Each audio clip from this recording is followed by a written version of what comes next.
నమస్కారం సార్. నమస్కారం సార్, మీ దృక్పథంలో లా కాలేజ్లో స్టూడెంట్స్ మధ్య జరిగిన గొడవల్ని మీరెలా చూస్తున్నారు? ఇలాంటి దారుణమైన సంఘటన జరుగుండకూడదు, అది లా కాలేజీలో. లా కాలేజ్లో జరిగిన కలవరానికి కారణం మీరేనని అందరూ చెప్పుకుంటున్నారు. అది ఒట్టి వదంతి. 2006లో మీ తమ్ముడు ఈశ్వర్ 6గురిని హత్య చేసిన కేసులో అతనికి యావజ్జీవ శిక్షని రెట్టింపుగా విధించారు.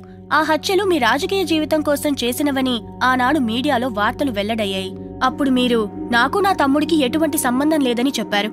ఇప్పుడు లా మినిస్టర్ అయిన మీరు మీ అధికారాన్ని ఉపయోగించి 15 రోజులు అతన్ని పేరోల్లో బయటికి తీసుకురావడానికి కారణం? ఒక చిన్న కరెక్షన్.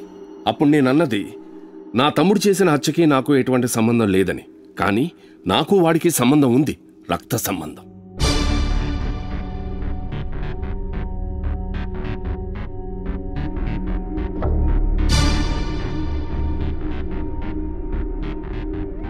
టెన్షన్ పెట్టేసిందయ్యా. పండు ముసలాడు, వాణ్ణి లేపేయటానికి తమ్ముడు గారిని పేరోల్లో తీసుకురావాల్సిన అవసరం లేదు. వాడు ముసలాడే, కానీ సమాజ సేవకుడు అది ఇది అని మీడియా వాళ్ళు వాడిని పెదవాణ్ణి చేశారుగా. ఇంతమంది ఉన్నా అందరూ డబ్బు కోసమే విశ్వాసంగా ఉన్నారు. రేపు ఏదైనా సమస్య అంటూ వస్తే ఇదిగో ఈయనే చేయమన్నాడని మనల్ని ఇరికించి వెళ్ళిపోతాడు. కానీ నా తమ్ముడు అలాంటి పని చేయడు. నా మీదున్న ప్రేమతో ఏం చెప్పినా చేస్తాడు. నేను రాజకీయాల్లో ఇంత ఎత్తుకెదిగానంటే కారణం వాడు. జీవితాంతం జైల్లో ఉండబోయేవాడు. ఒక 15 రోజులు జాలీగా ఉంటాడని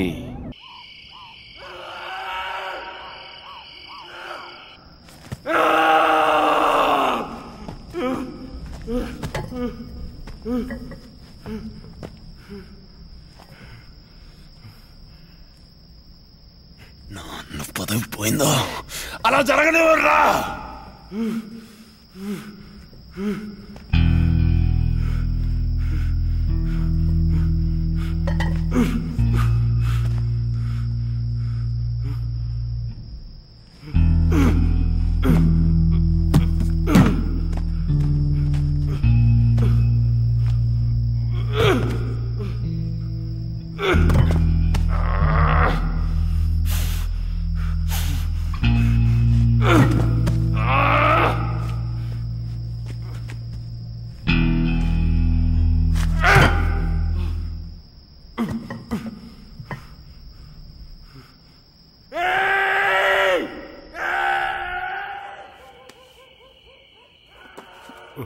ఈ దెయ్యాలు పోతానని నేను చేయలేవు.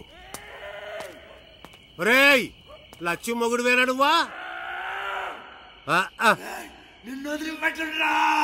అవును, పెళ్ళాం పిల్లలు వదిలిపెట్టి సచ్చి నన్ను వదిలిపెట్టంట.